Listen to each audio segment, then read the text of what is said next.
Pengacara kondang Hotman Paris Hutapea ikut mengomentari tentang keputusan Gus Miftah yang mundur dari kabinet Prabowo Gibran.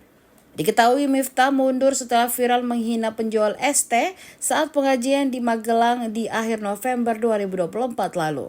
Terkait pengunduran diri Gus Miftah itu dikomentari Hotman Paris lewat unggahannya di akun Instagram pribadinya pada Jumat 6 Desember 2024. Hotman mempertanyakan apakah Miftah mundur atau ada sesuatu yang lain di baliknya. Adapun jabatan Miftah di Kabinet Merah Putih yakni sebagai utusan khusus Presiden bidang kerukunan beragama dan pembinaan sarana keagamaan. Dalam konferensi pers di Ponpes Ora Aji Sleman, Miftah mengaku dirinya mundur bukan karena tekanan dari pihak lain. Ia mundur karena rasa hormat dan cintanya kepada Presiden Prabowo Subianto. Namun sebelum ada pengumuman tersebut, telah muncul petisi yang mendesak Miftah segera melepaskan jabatannya. Petisi tersebut bahkan sudah ditandatangani oleh lebih dari 200.000 orang.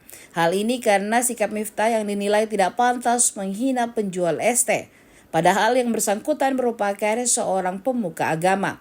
Miftah sendiri sebelumnya telah meminta maaf kepada penjual ST bernama Sun Haji atas ucapannya itu. Download Tribun X sekarang, menghadirkan lokal menjadi Indonesia.